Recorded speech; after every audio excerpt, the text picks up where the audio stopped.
Bonsoir à tous et bienvenue pour cet épisode 20 de SI. Aujourd'hui avec moi comme d'habitude mes deux compères de choc, Alex. Bonjour à tous. Et Charles. Allô. Oui, tu nous entends, c'est bon. Non, c'est bon, je rigole.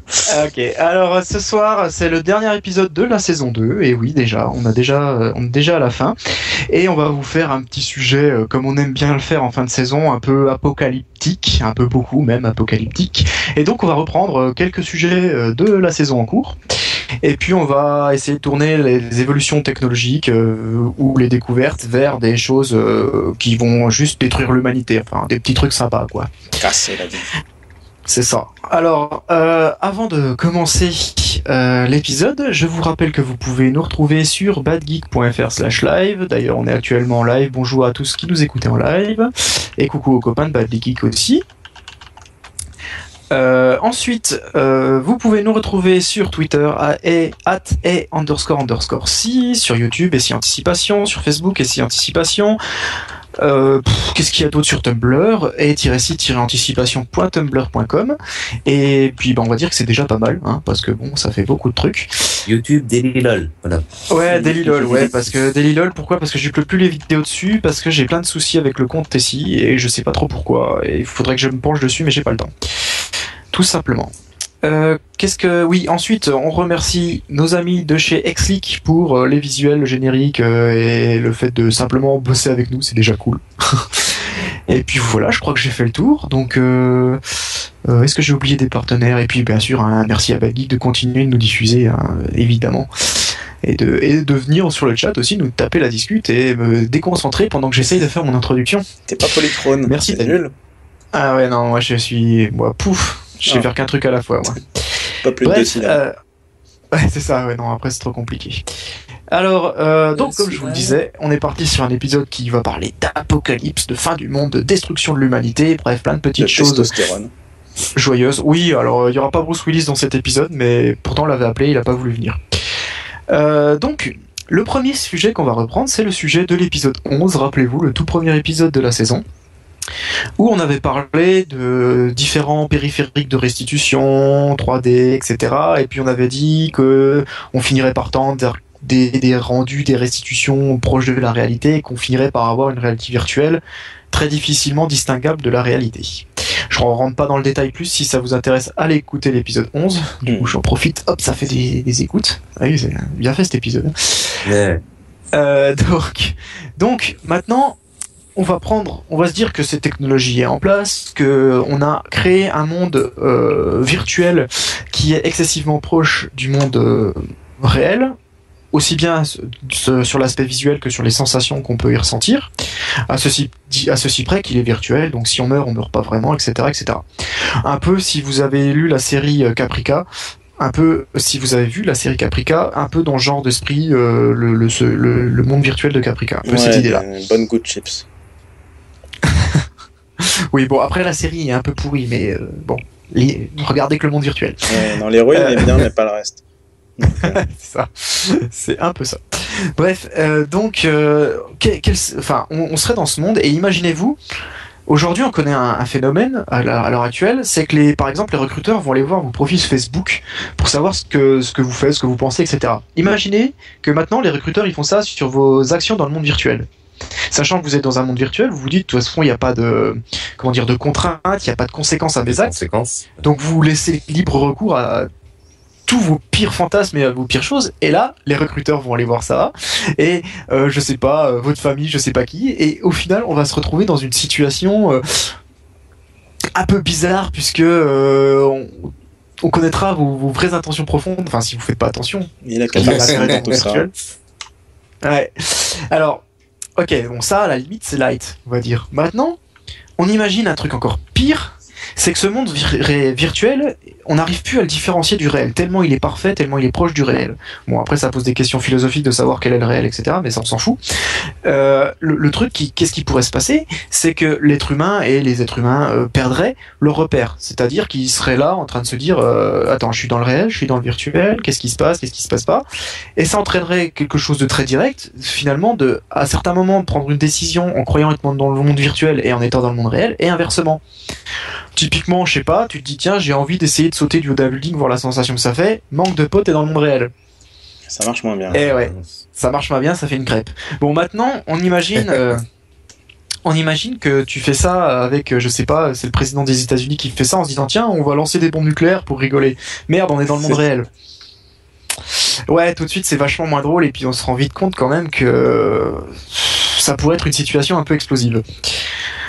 Maintenant, on arbore le problème d'un autre point de vue.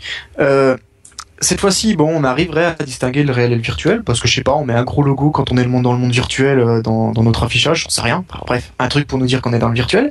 Mais par contre, c'est ça. Mais par contre, tout le monde est tellement à fond dans ce monde, il ne vivrait presque plus que dans le virtuel. Et là, on aurait un autre problème de société qui serait finalement, pour les êtres humains, une perte de contact et une perte de sociabilité complète. Donc, à la limite. C'est un peu le thème du film Babylone. Je n'ai pas vu Babylone, ce film, je crois. C'est un film russe où tu joues un MMO en réalité virtuelle comme ça.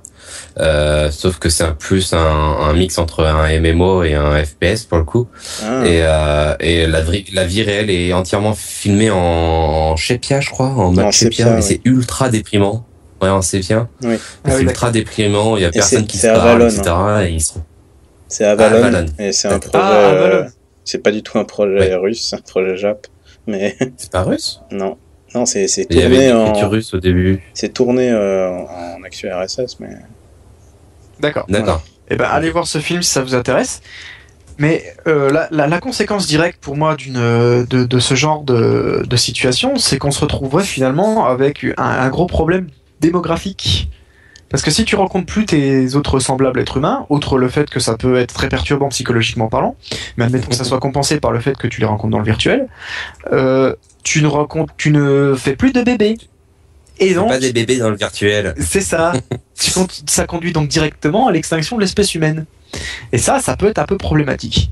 Mais bon, allez, admettons que c'est pas grave, les bébés, on les fait dans des petits bocaux, dans des petits laboratoires, on les clone, on fait je sais pas trop quoi. Bref, on arrive à popper des gens pour maintenir la démographie humaine. Ouais. Mais on pousse encore le truc plus loin. Pourquoi pas finalement utiliser cette réalité virtuelle pour vous faire des actes. Je sais pas, vous êtes en train de travailler à la chaîne en fait, avec une machine qui pilote votre cerveau pour vous faire vos mouvements. Et puis en fait, derrière, on vous projette et on vous fait vivre toutes les sensations du monde virtuel. Vous êtes aux Caraïbes en train de vous la couler douce. Il se passe des trucs bien. Voilà, il se passe des trucs bien. Finalement, on tombe un peu dans le concept Matrix, hein, avec le côté les humains qui sont tous branchés, qui voient des trucs, qui est pas du tout le vrai monde. Et puis derrière, bon bah je sais pas, on utilise les humains comme ferme de calcul ou j'en sais rien. on pourrait trouver plein d'utilités très très fun, je suis sûr. Oui. Et donc là, on se rapproche du côté Matrix avec ouais, on s'enfuit, pilule bleue, pilule rouge, tout ça. Bon, alors peut-être que ça se passerait pas comme ça pour l'humanité, et que finalement, même si c'est pas une apocalypse et une extinction de l'humanité en tant que telle, finalement, avoir une humanité qui ne vit que dans le virtuel, n'est-ce pas déjà la fin de l'humanité, quoi? Non, c'est le début d'une nouvelle ère. Ah oui, tu vois le côté positif. Mais aujourd'hui, n'oublie pas, nous sommes négatifs. Aujourd'hui, on est négatifs. Aujourd'hui, c'est un peu triste, effectivement. Ça serait assez triste. Après, si on arrivait dans une situation comme ça, les humains qui vivraient cette situation trouveraient ça aussi normal, parce que à force de génération en génération, les choses deviennent de plus en plus normales. Je veux dire, tu peux être dans une réalité virtuelle et dans la réalité virtuelle créer une machine qui te permet d'aller dans une réalité virtuelle. Bah foi, pourquoi pas après tout, hein. Tu te retrouves dans une sorte de chaîne dans la... C'est ça, c'est une chaîne de mise en abîme qui pourrait être assez perturbante, je pense. Après, tu pourrais aussi être du coup encapsulé dans 25 niveaux de réalité virtuelle et vouloir revenir dans le réel, et tu dis bon, alors attends, c'est réel ça ou c'est pas réel? Bon bah on teste le bouton rouge et on voit. Alors je me suicide. Ah, je suis pas mort, c'était virtuel. Cool. Non, j'ai raté, je me suis fabriqué. Je suis toujours quelqu'un d'autre. Ouais, à la limite, ouais. Voici Eagle. Voilà, bon, je pense qu'on a fait le tour pour la partie réalité virtuelle, réalité réelle. Donc Charles, je te laisse la parole, tu vas nous parler de domotique. Oui, pas de alors Dominique, je vais aussi attention. utiliser que toi. Non, ça va. Trop con. C'est l'épisode 12 et 13 de cette saison-ci. Alors je vais faire ce thème-là, la domotique, en deux variations. La première, c'est la domotique qui vous gâche un peu la vie, et la deuxième, si on veut, c'est la domotique qui va essayer de vous buter. Donc pour la première partie, on va faire ça sous une forme de petit jeu parce que j'ai envie. C'est l'épisode final. On va rigoler. Je vais vous faire une petite phrase et vous allez essayer de savoir de quoi je veux parler. Est-ce que c'est possible? Ouais, Par exemple, si je vous dis le réfrigérateur de la consommation démoniaque. Non, on est toujours dans la domotique qui fait chier, quoi. Ça serait un frigo qui te force à manger des chips, des fromages ou je sais pas quoi. En mode oh c'est trop bien, mange ça, oh c'est trop bien, mange ça. Ouais, il y a de l'idée. Alexandre, une idée? Une autre idée? Un frigo qui a décidé de parfaitement suivre ton régime à l'inverse. Ah, à l'inverse. C'est ça le démoniaque pour Alex. C'est le frigo. Ouais, alors moi j'avais vu en deux parties en fait. C'est un frigo qui effectivement te fait de la pub. Alors pour l'un ou pour l'autre, en fonction des trucs, mais surtout qui te fait de la pub sur les produits chers et qui fait en sorte que si tu appuies ou si tu dis oui ou quoi que ce soit, il va te le commander direct. Il a ta carte bleue, etc. Et t'as pas le droit de revenir en arrière. Enfin, c'est tellement instantané que ça pourrait être un peu pousse à l'achat, quoi. De toute façon, il n'y a pas de droit de rétractation sur l'achat de nourriture, donc il n'y a pas de souci. Donc voilà. Oui, c'est bon. Mais il n'empêche que ça serait une façon de te faire acheter les produits les plus chers, les produits qui sont en date qui sont prêts à être périmés, etc. Et la deuxième idée qui est sous-jacente, ça serait un frigo qui se débrouillerait pour jeter tout ce qui est périmé et qui se débrouillerait pour même jeter tout ce qui est pas trop périmé, quoi. Voilà. genre oh c'est périmé de main, ouais c'est bon poupée, il le verra pas. C'est ça. C'est trop ça. Non mais genre on sait qu'il y a des produits qui se virent plus que d'autres. Par exemple certains yaourts, on sait qu'en France, enfin il y a eu une polémique là-dessus. La date de péremption, elle a été étendue pour les dom-toms parce que il y avait le trajet qui était pris en compte, quoi. Ouais, et du coup ça pose plein de questions. Sinon t'imagines le frigo, tu sais, avec un abonnement mensuel pour avoir le service, et si tu renouvelles pas l'abonnement, il jette tout ce qu'il y a dedans, quoi. Tu n'as pas pris ton abonnement au frigo live. C'est mal. C'est ça. Les 200 kilos de barbac que tu as ton frigo à la poubelle. Il brûle tout à l'intérieur. C'est ça. Ok. Alors la deuxième phrase c'est El Diablo Televisor. Elle ne s'éteint plus. Ouais, alors ça, je pense que ça soit de plus en plus dur à deviner. Je vais laisser Alex répondre, mais je pense que c'est bien inspiré de Black Mirror. Non, parce que ça, je le réserve pour plus tard. La télé coincée sur énergie 12, d'accord. Sur les ch'tis. Ouais. Il y a de l'idée. Alors, vous coincez sur une idée. Ça reprend un des principes de Black Mirror, effectivement, mais je pense qu'on va faire vraiment un épisode bien plus poussé sur ce. Oui, mais là, ça reprend le principe que si tu regardes pas la télé, la pub, elle s'arrête, elle te dit, tu regardes maintenant. Tous ces trucs-là, non, il faut payer pour passer les pubs, genre de trucs. Ouais, il y a de l'idée. Alors moi, je m'étais concentré sur une seule idée, c'est que la télé, elle a plus de mode éteint. Elle a juste un mode veille, et la mode veille, c'est exactement les mêmes pubs que tu vois au métro. Le truc de merde, quoi. Ah ouais. Etc. Et si tu fais pas ça, t'achètes ta télé beaucoup plus cher. Du coup, il faut mettre un système pour tourner la télé contre le mur pour pas voir l'écran quand tu veux pas la regarder, quoi.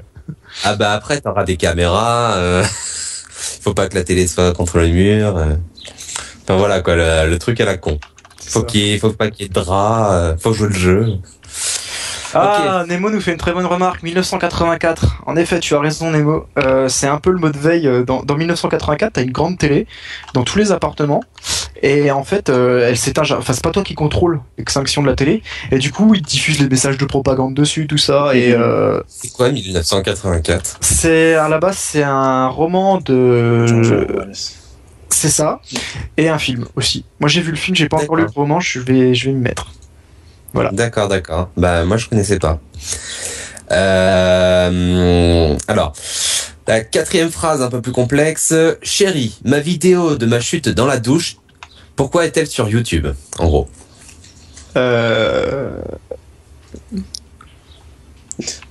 Une vidéo, je sais pas, comment ça s'appelle, une baignoire qui prend des selfies. Ouais. Prends des selfies. T'es dans une émission de télé-réalité, enfin tout est tout le temps filmé en permanence, et du coup il y a un algorithme derrière qui va replacer les trucs sur YouTube, si c'est drôle, si c'est triste, etc. S'il y a des chats. Ouais, c'était ça, c'était exactement ça. C'était dans l'idée où on construit une maison pour toi, on t'intègre les caméras, t'as pas le choix, t'as pas ton mot à dire, et c'est juste que les images ils en font ce qu'ils veulent quoi. Si c'est drôle, ils les mettent sur YouTube. Si c'est si ils voient que t'as besoin de, je sais pas, une bicyclette, ils te font de la pub pour de la bicyclette, et ainsi de suite. Ouais, c'est une perte complète de la vie privée, du droit à l'image notamment quoi. C'est ça. Ouais. C'est vendre son droit à l'image pour avoir une maison moins chère. Ouais, c'est ça. Actuellement. Ok. Ok. Alors. Beaucoup plus dur, vous trouverez pas. C'est extrait directement d'un message que j'ai reçu. Malgré la qualité de votre candidature, elle ne correspond pas tout à fait aux exigences du poste. Voilà. Ah. Je sais pas, ils ont pas besoin de développeurs CPLD, FPGA. J'en ai reçu beaucoup de lettres de ce genre. Est-ce que je sais pas, c'est des mecs qui récupèrent toutes tes photos, enfin tout ton historique de ta vie, parce que maintenant c'est dans le cloud, et qui peuvent retracer complètement ton profil psychologique et décider que ça correspond pas parce que je sais pas, t'aimes bien la bière ou les petits enfants. Ouais, il y a de l'idée, t'es pas mal, mais alors pour être exact, en fait, je pensais aux toilettes docteurs qui pourraient complètement envoyer tes trucs à de potentiels recruteurs qui auraient l'information que tu as le cancer, et qui du coup ils trouvent que c'est pas assez rentable de te former. Ah, alors pour la référence, c'est Scrubs, ça doit être je sais plus l'épisode exact, mais c'est saison 5. On en avait parlé dans ouais. Toilettes. C'est ça. Et c'est des toilettes qui analysent tes excréments et qui te disent si t'es malade, tout ça. Ouais, des toilettes docteurs connectées quoi.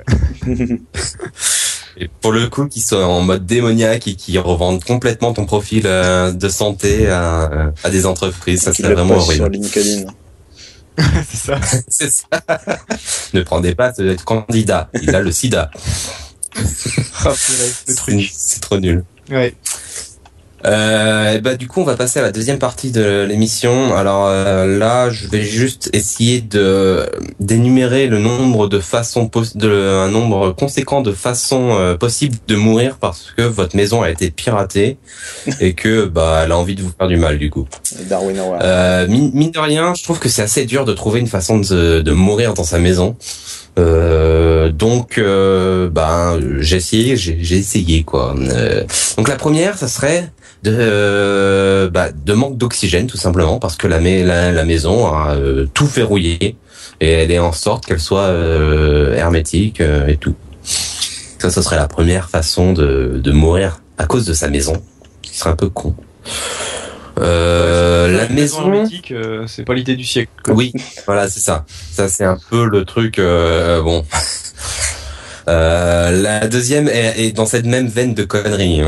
Une maison qui préparerait vos repas et qui doserait intentionnellement mal certains trucs par exemple mort au rat. Oui, je sais pas, des métaux lourds, enfin voilà quoi. Ou bêtement qui te fait prendre des cachets en te disant oh vous êtes malade, prenez ces cachets là, et en fait t'en as juste pas besoin et dans 10 ans t'es mort quoi. Ça. Ou alors dans 10 ans tu rachètes une télé. Dans 10 ans tu rachètes une télé. La troisième, la troisième façon de mourir, ça serait plus crédible à la limite. Ça serait une maison qui tout simplement vous séquestre, c'est-à-dire que vous n'avez pas d'objets qui permettent de forcer une porte, elle vous enferme dans les chiottes. Voilà. Ah oui. Elle attend 3 jours, enfin elle attend bien une semaine, 2, et quand elle voit des asticots blancs, elle commence à rouvrir la porte. Bon, y a pas besoin de ça, elle a ton signe vital, elle le sait, quoi. Ah oui, c'est vrai, il y a le docteur Poilette. Quand t'arrêtes de faire caca, elle rouvre la porte. Docteur Toilette, vous êtes mort. Ah merde. Ouais, ça peut être pas mal. Ok. Beaucoup plus dur, une maison qui vous bute par électrocutation. Électrocutation. Non, électrocution. Ouais. Ouais, mais électrocutationnée. Beaucoup plus dur parce qu'en fait, il faudrait qu'elle arrive à arracher un de ses propres câbles. Donc, il faudrait mettre quand même une technologie assez très spécifique, quoi. Ou alors, tu mets une baignoire avec un grille-pain dedans, quoi. T'as simplement, tu peux imaginer qu'une maison domotique de demain soit aussi équipée d'un robot un peu serviteur à tout faire pour faire déplacer des objets, tout ça, ranger tes courses, machin. Bah, il peut très bien aller faire ça, quoi. Ah ouais, mais là, c'est trop facile. Le robot, il peut tout faire, quoi, dans ce cas-là. Oui, mais enfin, disons que c'est très probable qu'une maison très très avancée technologiquement en termes de domotique, tu es avec un robot assistant, quoi. Ou au moins une main, un truc qui permet de... Ouais. Un robot aspirateur qui... Je sais pas, ouais, enfin un truc... Qui écrase le propriétaire. Ouais, par exemple. Idée la con. Tiens, on passe à la dernière façon que j'ai imaginé de mourir par sa maison. Ce serait tout simplement une porte automatique, genre garage ou je sais pas quoi, et fallait pas passer en dessous. Voilà, ouais. C'est tout. Oui, c'est ça, oui. C'est simple, efficace. En effet. Est-ce que vous avez d'autres idées par rapport à ce thème-là, de façon dont la maison peut vous buter? Je sais pas, elle pourrait peut-être s'amuser à faire chauffer le four à fond, quand tu passes devant, t'ouvrir la porte du four de la tronche, je sais pas quoi. Ouais, mais il faut vraiment que le four il chauffe fort, quoi. Ou alors à la limite, ça serait un vieux modèle de four à gaz. Ouais. Une maison du futur qui commande un four à gaz pour tuer les propriétaires en face. Ouais, Vu qu'elle a accès à Internet. Ou Elle fait installer un four à gaz. bêtement, t'as une chaudière à gaz et puis la maison ferme l'évacuation des vapeurs de gaz, quoi. Et puis du coup tu n'auras En mode autodestruction. Ouais. Ouais, tout cas, ou alors, je sais pas, elle fait bouillir une casserole d'eau, puis en fait, elle a installé un ressort sur ta plaque qui permet de te jeter la casserole d'eau à la gueule. Alors, Je suis pas sûr que ça te bute. En fait, Ouais, c'est ça le problème. je pense qu'au bout de la 10e que tu prends dans la face, t'es pas frais, quoi. Je pense que au bout de la 10e, tu peux te considérer avoir le cerveau d'Homer Simpson. C'est un peu ça, quoi. Oui. Ou sinon, t'as une piscine et elle enlève l'échelle. Et tu peux pas sortir comme dans les Sims. C'est les Sims uniquement. Il n'y a rien d'autre qui se passe. C'est ça. Oh, David, qui nous dit que on nous a connus plus classe. Je lui dis que c'est la dernière, mais du coup, il est parti sur des histoires de four. Et point Godwin. Un peu nazi, quoi. C'est ça. Point Godwin. Point Godwin, ouais. Du coup, on en a fini avec la domotique. Parfait. On va passer à la partie suivante sur la vie extraterrestre. Oui, mais là, ça va être toi, Alexandre. On va peut-être aller encore pire. Moi, je vais pas faire des jeux, je vais pas faire des trucs comme ça. Je vais juste prendre des situations où il est évident que les aliens vivent et existent et sont parmi nous peut-être. Parce que sinon c'est pas drôle, voilà, et qu'on s'embêterait bien. Ou alors simplement la peur, comme tu as dit, la peur qu'ils soient là et qu'en fait ils sont pas là et c'est la vraie puissance. Un peu comme la présence de Superman qui est présent à nos côtés, mais en fait il est pas là. Vous comprenez bien. D'accord. Ok, d'accord. Donc ça m'amène à la première partie. J'aimerais qu'on parle un peu de la vie en forme cellulaire des aliens et donc leur présence déjà dans notre corps actuel, dans notre présence, dans notre air qu'on respire, dans tout ce qui est déjà présent dans l'univers. En fait, il serait introduit quand, à force de faire de la pollution, on a fait un trou dans la couche d'ozone. Et donc, ça fait une super porte d'entrée pour les êtres aliens monocellulaires qui se baladent et qui n'ont qu'une seule idée, c'est aller découvrir les humains et leur corps pluricellulaire, et ainsi faire des trucs avec eux à l'intérieur de leur corps pour les faire tout exploser. Est-ce que c'est un virus là. Ouais, c'est une sorte de virus extraterrestre de la mort qui tue, quoi. Oui, parce qu'en fait, pourquoi toujours prendre les aliens comme des gros trucs en tripode qui tirent des lasers et qui ont une connaissance beaucoup plus évoluée que nous. Mais ça je suis d'accord. Alors qu'il serait beaucoup plus intéressant que ce soit juste des petits êtres monocellulaires qui explosent par exemple au contact d'un autre ennemi, d'un autre alien, d'une autre planète. Voilà, rentré par la deuxième. Un peu comme des mini binding, quoi, en fait. Mini binding. Une espèce de tout petit binding. Tu as un très bon film basé sur ça. Enfin, pas sur ça fait pas exploser les gens, ça contrôle l'esprit des gens et ça crée une espèce de bande d'humains tous connectés par un cerveau. La conscience collective. C'est ça. Et ce film s'appelle Invasion, je crois. Je crois que j'avais vraiment pas aimé ce film. J'ai pas été très fan, mais le concept est plutôt sympa. En gros, c'est un astéroïde qui se crache, qui amène un virus extraterrestre. Non, moi je suis plus pour la porte ouverte de la couche d'ozone. Un petit caillou, c'est ça, non? Comment? Un petit caillou?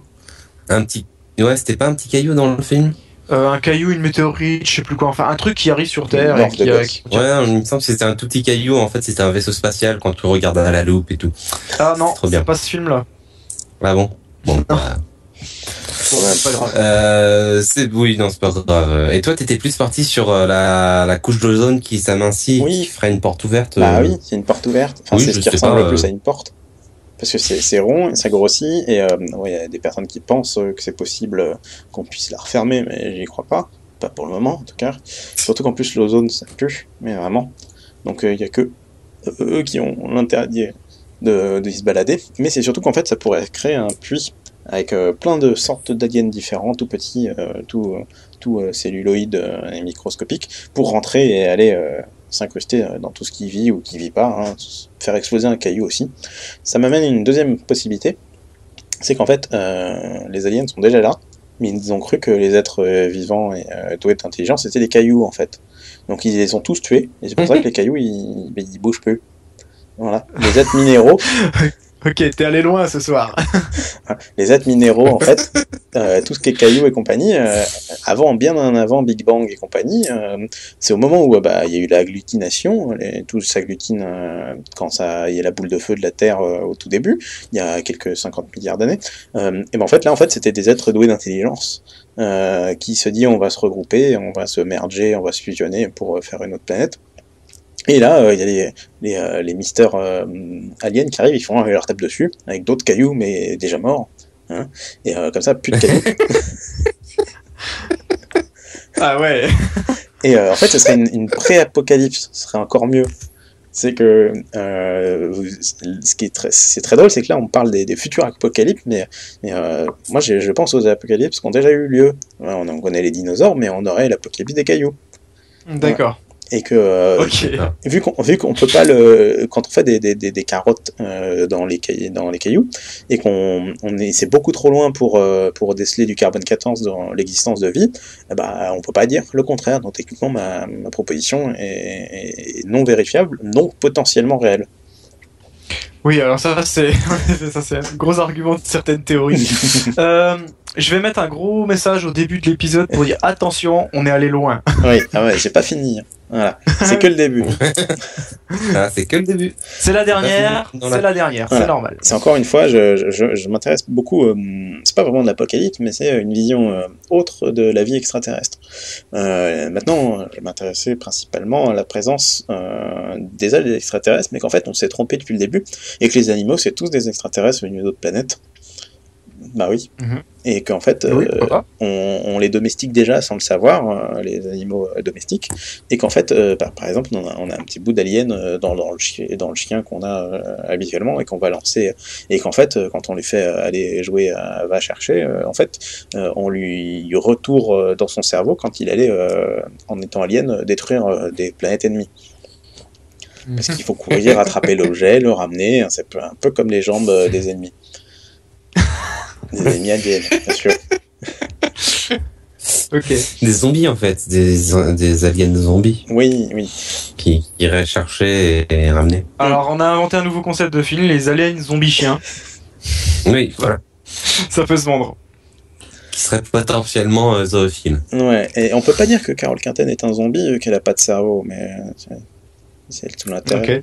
Ok. Mais c'est pour répondre au chat qui ce soir est assez vivace. On remercie Dragonium de faire coucou parce que on a quand même un dragon. Voilà. Et maintenant, on va s'intéresser. Je continue avec les extraterrestres parce que sinon j'aurais pas le temps. Vas-y, non mais continue. C'est ton droit. Hein. Tu nous vends du rêve. C'est qu'en fait, vous vous souvenez de... J'ai encore une pré-apocalypse, hein, c'est un peu mon truc. C'est que il se passe que il y a dans des contes, principalement de Grimm, il y avait des sorcières et des dragons et compagnie, et qu'en fait, ils avaient vraiment existé, mais que c'était des personnes d'autres planètes. Voilà. Et en gros, grâce à eux, ils ont réussi avec des tasers à effacer les mémoires de tout le monde et leur présence sur la Terre, mais qu'en fait ils ont déjà tout cassé, et qu'il nous reste que des contes, et que les contes sont tout à fait réels et tout à fait vérifiables dans tous les cas possibles, pour pouvoir avoir leur vie et leur existence. Donc en fait on a tout qui est déjà noté, qui est parfaitement écrit, mais comme on pense très cartésiennement, on s'intéresse pas vraiment à cette vision de l'histoire du monde, et qu'on préfère s'intéresser à la vision des gagnants de toutes les grandes guerres et de toutes des dominations des empires.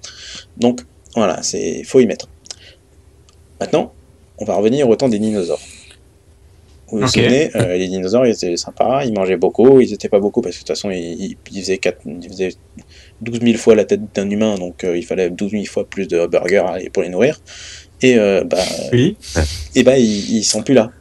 Parce qu'en fait, les aliens, ils ont une volonté de parceller et d'avoir pas trop de masse sur chacune des terres. Donc, en fait, il y a un organisme de contrôle qui gère l'évolution de la masse sur chacune des planètes. Et que, en fait, cette évolution de masse, c'est que, en fait, avec ça, le problème, c'est que comme il y avait des gros animaux, c'est comme s'il y avait des gros bouts de terre qui se baladaient, et que ça pouvait dérégler tout l'univers en faisant dévier de son orbite la Terre. Parce que vu qu'ils se déplacent, toutes les lois de Newton sont un peu totalement tergiversées, totalement bouleversées. Donc là, il y a les extraterrestres qui contrôlent la masse de l'univers, qui arrivent et qui les font tous exploser d'un coup. Et que, au moins, il n'y en a plus. Mais on y arrive bientôt. Voilà. Parce que on est en train de pencher quand même en Asie, et que l'idéal, ce serait que y ait tout ça, pour voir à quel point ça va faire dévier de l'orbite. Donc je pense que d'ici 30 ou 40... On penche en Asie, c'est ça que tu essayes de nous dire? Oui, il nous dit qu'il y a plus de poids en Asie, du coup les extraterrestres qui contrôlent le poids de la planète vont pas être contents. Et oui, j'arrive à comprendre ce qu'il raconte, oui. C'est ça qui fait peur. Alors bien sûr, vous avez bien compris, c'était un épisode 0% réalité. Hein. Oui, c'est complètement basé sur des faits scientifiques trouvés sur les comptes de Grimm. Wikipédia avec 3P. Hein. C'est Wikipédia. Bon, il me reste deux dernières. Vas-y. L'apocalypse, c'est qu'en fait, on les a tués sans le savoir. Voilà. C'est qu'en fait, c'est pas sympa. Les météorites, c'est pour revenir à ce que je disais, c'est en fait, c'est des bouts d'aliens qui descendent très vite et qui en fait voulaient atterrir comme sur n'importe quelle planète, sauf que là, il y a une couche d'ozone chez nous et que ça les tue. Donc en fait, le bouclier qu'on a, il est plus protecteur qu'on ne croit. Donc en fait, dès qu'on a une météorite qui arrive, c'est qu'en fait, on a un bout calciné d'aliens. Et qu'en fait, ce qui est très très drôle, c'est qu'on se fait attaquer tout le temps, mais on se prévient sans le vouloir en fait. Donc l'apocalypse Ouais. totale serait de se dire ah bah je vais collectionner tous ces cailloux là, et qu'il y ait un savant fou qui se dise bah tiens on va les réhydrater, on va les faire repartir, c'est des êtres humains, ces bouts de cailloux, et là pouf, la fin du monde, on est envahi d'aliens cailloux. Comment il fait pour les réhydrater? Il les met dans l'eau? Non, il les met dans de la kryptonite spéciale pour cailloux. Ah, d'accord. Ouais, ok. Non, mais. Allez, on va se terminer avec le dernier. Alors, un petit pour vous souvenir, dans l'épisode 15, on a parlé des types de relations avec ces extraterrestres et les rencontres. Alors, Oui. souvenez-vous, la rencontre avec un extraterrestre, celle où tu as un rapport sexuel voulu, c'est laquelle? C'est pas la rencontre du 7ème type 2 ou je sais pas quoi, un truc à la con comme ça. Alors attends. Je me rappelle plus. Vas-y, continue, je vais Mais trouver. je suis sûr que ça fait partie des rencontres les plus décrites par les humains. Ah bah, Enfin, les plus témoignées. Alors, le Avec système toutes de les folles et classification de Hynek. ouais, c'est Alors, le INEC, le HI, rapport sexuel... Alors, rencontre du 7ème type, j'avais raison. Ouais, Alors, ça dépend, il est consentant ou pas consentant, ton rapport sexuel? il est consentant. Donc, c'est un classe 2. Et oui, c'est le vrai. ultime, hein, celui, les rencontres rapprochées du 7ème type. Voilà, c'est celles Oui. qui sont la plupart du temps le plus décrites, comme tu as dit. Il faut savoir que c'est des personnes qui sont dans des sectes et qui pensent vraiment que c'est ce qu'il faut. Mais Et on le va pire, admettre. c'est que c'est vrai, hein. Oui. C'est très souvent rapporté, j'ai été violé par un extraterrestre, hein. C'est des trucs qui sont pas si rares que ça, remontés par les... Sur Doctissimo. Non, mais disons que moi je crois, Ah. je crois beaucoup plus ce genre de choses que j'ai vu un extraterrestre. Je veux dire, se faire violer, c'est tellement plus crédible que d'en voir un. Oui, puis tant qu'à faire, vu que tu l'as vu, bon, bah, il t'a violé en passant, quoi. Donc là, on va aller un peu loin, et si on énerve des gens, c'est pas plus mal. Et qu'en fait, cette relation ait bien eu lieu, et donné naissance à un être chose qui serait le nouvel antichrist.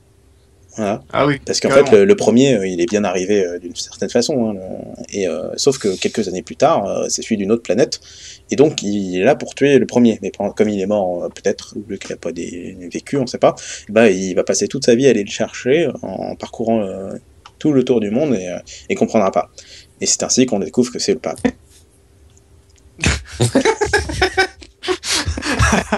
Ah ouais, quand même. D'accord. Donc- C'est la réincarnation de tous les papes ou juste Oui, un pape en mais particulier? c'est je comme sais le pas, docteur premier, de le deuxième. Docteur Qui, le pape Oui. est toujours le pape. Voilà, c'est comme le docteur. Mais Ouais.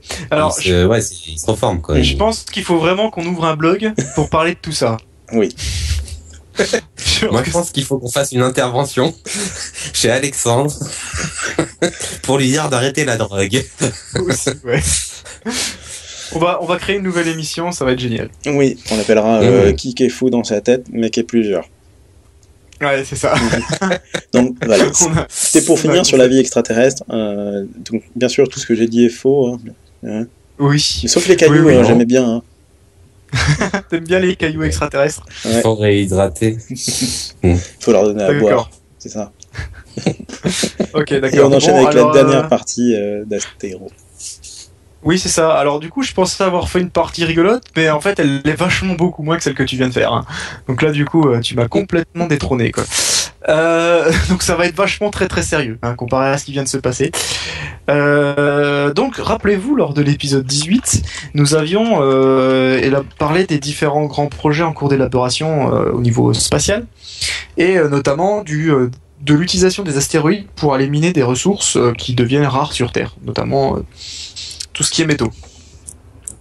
Oui. Alors, on avait émis plusieurs hypothèses pour aller faire ce minage et par exemple détourner les astéroïdes pour les rapprocher de la Terre pour éviter de faire des allers-retours incessants et très longs, surtout de la Terre à je sais pas où se situerait l'astéroïde, très loin dans l'espace. Donc maintenant, imaginons un truc. Tout simplement, on se prend nos petits vaisseaux, nos petits machins, on met nos petites fusées ou je sais pas quoi pour déplacer notre petit astéroïde de 2 km de diamètre, hein, un gros truc quoi. Et puis on le fait se rapprocher de la Terre. Et puis là, on active les rétrofusées pour pas qu'il aille se cracher avec la Terre et qu'il se mette en orbite autour de la planète, par exemple. Et mince, les rétrofusées sont en panne. Pas payer Bon, la facture EDF. Voilà, par exemple. Je vous fais pas un dessin, mais bon, a priori, l'astéroïde va lamentablement se cracher sur la planète Terre, et puis comme je l'ai dit dans l'épisode 18, pour avoir beaucoup de ressources à miner, il faut un astéroïde de 1 à 2 km de diamètre, c'est quelque chose de sympa et de pas rare à trouver. Sauf que c'est très largement suffisant pour nous éradiquer de la surface de la Terre si ça vient se cracher sur nous. Sachant que vous vous en doutez bien, un machin aussi gros que ça, attiré par la gravité de la Terre, s'il faut le détourner à la dernière seconde, ça va être compliqué. On va pas simplement falloir souffler dessus, quoi. Bah, si tous les Chinois s'y mettent... Ouais, mais non, ça suffira pas. Donc, à moins d'essayer de pousser la Terre pour qu'elle l'éviter, je sais pas comment on va faire. Donc, faire pencher la Terre d'un côté. C'est ça. Du bon côté. Ça pourrait être une sorte de fin de l'humanité créée par l'humanité, ce qui peut être assez rigolo. Sachant qu'on dit...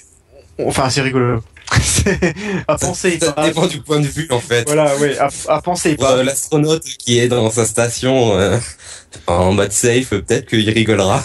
Je sais pas. Je pense pas, en fait. Mais pour les autres, non. Mais la théorie de l'astéroïde qui vient se cracher sur la planète, on y pense tout le temps. Oh là là, c'est une des nombreuses théories de fin de l'humanité, mais on peut y venir beaucoup plus facilement en se disant on va éliminer des astéroïdes et donc les rapprocher de la Terre et donc augmenter grandement les risques de collision.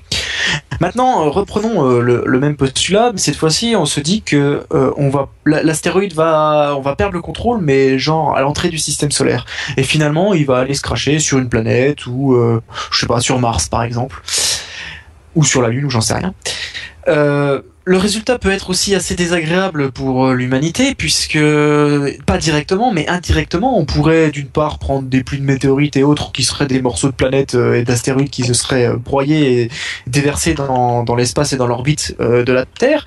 On pourrait aussi connaître un dérèglement non négligeable de l'équilibre du système solaire. Tout simplement. Tu parles de la gravité et de la trajectoire de Mars. Oui, Mars, par exemple. Oui, parce que, fort logiquement, ça, par exemple, l'astéroïde pourrait dévier Mars de sa trajectoire et de son orbite, qui se rapprocherait de la Terre, par exemple, la Terre, de coup, serait déviée de son orbite parce elle serait légèrement attirée par Mars, voire irait faire une collision avec Mars, ce qui serait pas fun. Mais même sans la collision, simplement être légèrement déviée, et puis c'est tout l'équilibre du système solaire qui, petit à petit, finirait par se dérégler. Et alors ça se remettrait en place au bout de quelques millions d'années, j'en sais rien. Mais le résultat pour la Terre pourrait être qu'elle s'éloigne du Soleil par exemple et donc qu'il fasse beaucoup plus froid sur la planète, qu'elle se rapproche du Soleil, qu'il fasse beaucoup plus chaud, qu'elle tourne plus vite. Enfin, il y aurait des dérèglements qui pourraient être très difficiles pour l'espèce humaine pour s'y habituer, mais aussi pour toute la faune et la flore qu'on a sur la planète, qui est indispensable à notre survie, puisque c'est ce qu'on mange, hein, tout simplement. Donc, un résultat pas forcément sympa, et on pourrait pousser plus loin le raisonnement en se disant que ce léger déséquilibre dans le système solaire créerait un déséquilibre du système solaire complet, qui créerait un déséquilibre des systèmes autour, qui créerait un déséquilibre des galaxies autour, etc., etc. Enfin, on peut imaginer des trucs si c'est pas de bol, quoi. Mais bon, après, voilà, elle est un peu l'effet papillon, si vous voulez, à l'échelle de l'univers. Bon, après, à la limite, une fois que la planète sera détruite, on s'en fout un peu de ce qui se passe de l'univers, je pense, mais bon, c'est quand même pas rigolo, quoi. Alors, quelle vision centrée sur la Terre. Oui, complètement. Mais on n'a pas encore prouvé que les extraterrestres cailloux existaient, donc on pense pas à eux pour l'instant. Maintenant, abordons un autre aspect de cette récolte de matériaux sur les astéroïdes. Cette fois-ci, on se pose pas la question de savoir où on récolte. Est-ce qu'on récolte sur Terre? Est-ce qu'on récolte à côté de la Terre? Ou est-ce qu'on récolte à l'endroit où l'astéroïde se situe? On s'en fiche. C'est pas la problématique. Par contre, sur l'astéroïde, on va retrouver des extraterrestres, du coup, Alex. Ça peut être une manière dont on amène des extraterrestres, puisqu'on pourrait trouver un virus, une bactérie, un truc qui serait ramené sur Terre par inadvertance, parce qu'à force de faire des allers-retours, etc., on a mal décontaminé quelque chose. Imaginons qu'on prenne nos précautions, qu'on décontamine tout et tout, mais bon, on l'a un peu mal décontaminé, le truc a survécu, et en fait, c'est un truc qui est complètement mortel pour l'homme, qui se répand à une vitesse de fou, et qui détruit l'humanité. On a déjà vu ce genre de choses exister vis-à-vis de virus ou de maladies. Quand on est allé coloniser certaines zones de la Terre où on n'avait pas encore été, on a emmené avec nous un certain nombre de maladies qui ont tué soit des animaux, soit des humains, etc. Donc, ils en ont ramené d'autres aussi. Donc. Et dans l'autre sens, ça a fonctionné aussi, tout à fait. Donc, voilà. Donc c'est un peu, c'est un risque qui est réel. Surtout qu'on sait, enfin on sait pas surtout que potentiellement on pourrait avoir tout un tas de bactéries, de virus, d'organismes qui pourraient très bien survivre à des conditions de vie sur un astéroïde, qui, rappelons-le, sont des conditions de vie quand même particulièrement, difficiles. C'est la seule, hostile. Enfin, d'après des experts, c'est le seul type de vie qui peuvent survivre à un voyage sur un astéroïde ou dans un astéroïde plus particulièrement.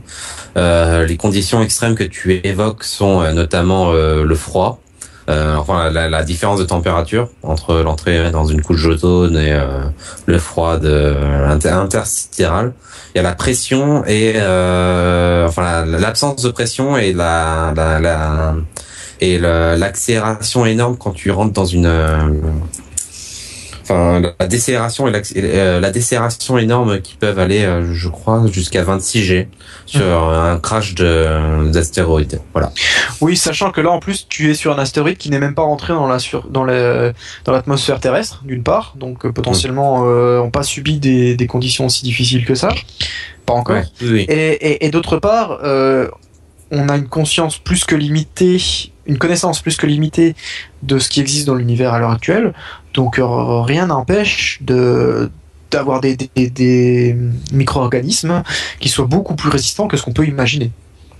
Ah oui, complètement. Oui, ça c'est en partant sur une base être connue, vivant qu'on connaît. Oui. Sachant que si on part sur une base de quelque chose qu'on connaît pas, on peut de toute façon imaginer tout et n'importe quoi, hein, bien évidemment. Bah évidemment. Et enfin, la dernière partie drôle, alors du coup vachement moins drôle que ce qu'a fait Alex, mais c'est pas grave. Imaginons que encore des extraterrestres, on soit en train d'aller récupérer un astéroïde pour le ramener auprès de la Terre pour le miner, et en fait pas de bol, c'est un astéroïde d'un extraterrestre qui est dans sa zone d'influence.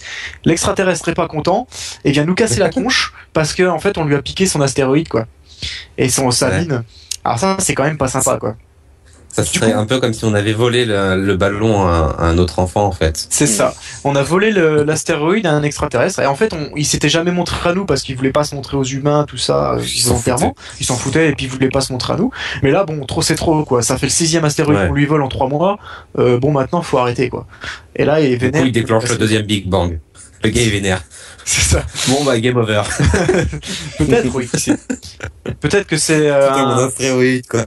C'était un mix plus de respect. C'était peut-être un mix de 2 aliens antéchrist pape qui fait que il déclenche le Big Bang. Et puis sinon, tout simplement, on va récupérer un astéroïde et pas de bol, c'était la maison d'un extraterrestre. Et là, il est encore pas content, il appelle tous ses potes et ils viennent nous casser les dents. Une maison avec domotique qui l'aurait buté dans les toilettes avant ou après? Non, il aurait analysé avant. C'est ça. Analyser d'abord. D'accord. Du coup, le livreur de bouffe du frigo, il aurait du chemin à faire, quoi, le temps qu'il... Ah oui, ça c'est sûr, ça fait un peu l'adresse, la nouvelle adresse. Et il y a de la marge, ça c'est sûr. Ouais, donc voilà, quelques situations potentiellement mortelles du minage d'astéroïdes, plus ou moins crédibles aussi d'ailleurs. Voilà. Donc on va s'arrêter ici pour l'épisode 20, sachant qu'en fait on va faire une conclusion un petit peu longue parce qu'on va vous parler un peu de la saison 3 et de quels sont les projets pour la suite de Essie. Donc c'est pour ça qu'il reste plus de 5 minutes d'émission. Alors, qu'est-ce qui va se passer pour la saison prochaine? Alors déjà, il va y avoir pas mal de changements parce que on aime bien le changement. Voilà, ça nous amuse. Ouais, le changement, c'est la saison prochaine. C'est ça. Donc la saison prochaine, on inverse la courbe du chômage. Non, c'est pas ça. Donc le changement. Alors la première chose, c'est qu'on va arrêter le live pour tourner tous les épisodes en fait plus sur Skype et en live sur Bad Geek, mais les tourner comme on le fait pour les épisodes des Dessous du Troll par exemple, c'est-à-dire chez moi avec du bon matos une caméra, etc. Pourquoi on choisit de faire ça? Première chose, moi je suis assez exaspéré par la qualité sonore des épisodes qui, vu que c'est un enregistrement sur Skype, fait que la qualité est pourrie parce qu'on a des micros PC un peu pourris et que c'est Skype. Voilà. Donc ça c'est, je pense, très désagréable pour vous et du coup j'aime pas ça. Avant, on était obligé de faire comme ça parce que c'était plus simple pour nous organiser, etc. Mais bon, là, on va essayer de faire des vrais enregistrements pour avoir vraiment un son et une qualité sonore acceptable. Deuxième point. Maintenant, on aime bien l'émission, donc on veut la faire crédible. Oui, bah, il faut aussi expliquer qu'historiquement, l'émission à la base, quand j'y avais pensé, je voulais faire qu'une seule saison. On a kiffé, donc on a fait une saison 2. Puis là, on kiffe toujours, donc on va faire une saison 3. Du coup, on continue de faire évoluer le truc et d'améliorer les choses. Alors l'autre point aussi, c'est que la vidéo, comme vous la voyez à l'heure actuelle, vous avez pu voir, je pense, sur les derniers épisodes, si vous regardez en vidéo, les 3-4 derniers épisodes, que j'ai pu mis des jolies images que je trouvais sur Internet et que je mets plus que des textes. Pourquoi? Parce que ces jolies images trouvées sur Internet, je les trouve sur Google, sans aucune autorisation, en prenant ce que je trouve joli. Et potentiellement, un jour ou l'autre, on va avoir des problèmes vis-à-vis des droits d'auteur, et patati et patata. Étant donné qu'on veut pas s'emmerder avec ça, pour l'instant j'ai mis des textes, mais après, en fait, on va filmer les épisodes avec nos tronches, donc avec une caméra, la même caméra qu'on utilise pour les sous-titres d'ailleurs, ce qui nous permettra d'avoir une belle vidéo, déjà d'une part, même si forcément voir nos tronches c'est pas forcément passionnant, mais enfin, c'est toujours mieux que de voir du texte, quoi. Ouais, sachant que on n'oublie pas que c'est un podcast audio avant tout, donc il faut pas que la vidéo soit indispensable à la compréhension de l'épisode. Donc forcément, on peut pas faire beaucoup plus que nos tronches, quoi, finalement. Donc le but ici là, c'est d'améliorer donc la qualité vidéo et aussi d'éviter des embrouilles de droits d'auteur et compagnie. Donc ça, c'est la première grosse modification de la saison 3. Donc on sera en offline. Ensuite, on va enregistrer tous les épisodes d'un coup pour la saison prochaine. C'est-à-dire qu'on va se retrouver une journée, les trois, avec donc Charles et Alex, pour enregistrer tout ça, et on les diffusera au fil de l'année, comme on fait là à l'heure actuelle. Donc, je pense qu'on fera peut-être un live vite fait à l'arrache avec quelques webcams pour le moment où on enregistre, pour que vous voyez, faire coucou, vous voyez les coulisses, quoi, ça peut être rigolo. S'il y a personne, on s'en fout. Et puis après, on va monter ça, et puis on diffusera au fil de l'année. Donc ça c'est le truc. L'autre point, c'est qu'on va faire probablement que 5 épisodes la saison prochaine. Tout simplement parce qu'on a pas mal épuisé tous les sujets où on avait des connaissances de base, on va dire. Même si si à chaque fois on fait des recherches et on réfléchit à chaque fois, mais on avait une base de connaissances qui permet de faciliter le travail de recherche, on va dire. Là, cette base, elle commence à très beaucoup se diminuer, et donc pour les nouveaux épisodes, on va prendre des sujets dans lesquels on connaît pas forcément grand-chose, qui vont nécessiter pour nous beaucoup plus de travail et d'investigation pour réussir à sortir, on va dire, la même qualité d'épisode, sachant qu'on sort pas des trucs très scientifiques, très pointus, mais on essaye quand même d'avoir une base scientifique suffisante pour que ça soit quand même intéressant. Donc, pour pas perdre de la qualité d'épisode parce qu'on n'aurait pas le temps, parce que faut speeder les recherches ou je sais quoi, on va donc réduire le nombre d'épisodes à 5 pour garder cette qualité constante. En contrepartie, si je puis dire, on va quand même on va pas forcément réduire beaucoup le temps d'antenne. Ça fait très TV, c'est trop la classe. On va pas réduire beaucoup le temps le temps total de la saison, parce qu'au final, on va moins se limiter sur la durée de 55 minutes des épisodes. Lors de la première saison, on faisait des épisodes de 35 minutes, on s'était rendu compte que c'était beaucoup trop court, on était passé à 55 pour cette saison-là. Et puis finalement, on se rend compte qu'il y a des épisodes où faire 55 minutes c'est bien, puis il y a des épisodes où on aurait bien fait 20 minutes de plus pour continuer à discuter, parce qu'on n'a pas abordé tout ce qu'on voulait dire et qu'on a speedé un petit peu pour finir, et que finalement ça nous gonfle. Donc, ni plus ni moins, c'est ça, c'est que ça nous gonfle. Donc on a envie aussi de se dire, voilà, on prend le temps qu'on a besoin, en essayant de rester sur une base de 55 minutes, 1 heure de durée d'épisode, mais que si on fait plus, c'est pas grave. Et finalement, on aura peut-être des épisodes qui dureront 1h15, 1h20, tout en essayant... On découpe, quoi. Ouais, si vraiment c'est trop long, on découperait. Mais le but c'est pas non plus d'être trop long et que ça soit chiant et qu'on répète 15 fois la même chose dans l'épisode, c'est pas le but non plus. C'est vraiment le but, c'est vraiment de se dire, voilà, s'il y a il y a plein d'épisodes là cette saison où il y a des débats qu'on n'a pas pu approfondir, qu'on n'a pas pu discuter parce qu'on n'avait pas le temps. Et notamment les nazis méca. Ouais, alors il y a des débats un peu plus sérieux qu'on n'a pas approfondis, mais il y a les cailloux. Mais l'idée est là. Et ça nous gonfle aussi. Donc voilà, la modification de la saison. Donc voilà, les grosses modifications, on passe en offline, on enregistre tous les épisodes d'un coup, on passe avec un bon son et une bonne vidéo, des épisodes qui dureront pas forcément 55 minutes, mais le temps qu'on aura besoin. Et puis voilà, je crois que c'est déjà pas mal. Et puis enfin, 5 épisodes dans la saison. Et puis voilà. Si vous avez des remarques, commentaires, critiques à ce sujet-là, donc si vous êtes sur le chat Badgeek, vous pouvez poser des questions en live. Et puis sinon, vous pouvez poster un Twitter, un commentaire sur le Tumblr ou n'importe où, ou sur YouTube. On le lira et on y répondra et on en discutera. Il n'y a absolument aucun souci. Et puis après, il y aura peut-être d'autres choses qui arriveront en cours de saison, enfin l'année prochaine avec Poly, donc le label qui regroupe toutes nos émissions, etc. Enfin, on verra. Mais là, il n'y a rien d'arrêté, donc je peux pas vous en parler, tout simplement, puisqu'on sait pas. Voilà, je pense qu'on a fait le tour. Charles, Alex, est-ce que vous voulez ajouter quelque chose ? Je tenais à assurer les auditeurs qui craignent sur la prochaine saison, la qualité des intervenants, c'est-à-dire nous, ne changera pas, on sera toujours aussi bien. Voilà. Oui, ce que j'ai oublié aussi, c'est le fait d'être offline nous facilitera beaucoup les transitions et les prises de parole qui sont très complexes à faire via Skype, parce qu'on se voit pas. C'est vrai. Oui. Voilà, tout ça. Comme ça, ça c'est un Charles, attention. C'est un détail. Et puis je pourrais enlever les photos qui datent de il y a je sais pas combien d'années de nos tronches sur la vidéo aussi. Bref, voilà. Toutes ces raisons. Alex, un mot à ajouter ? Non, bientôt rendez-vous. C'est ça. Donc voilà, donc on vous donne rendez-vous en septembre ou peut-être en octobre, on sait pas trop, pour la saison 3. Sur ce, portez-vous bien, suivez-nous sur Twitter, Facebook, YouTube et compagnie pour savoir tout ce qui se passe et toutes les actualités. Et puis voilà, à très très bientôt. Bientôt. À plus.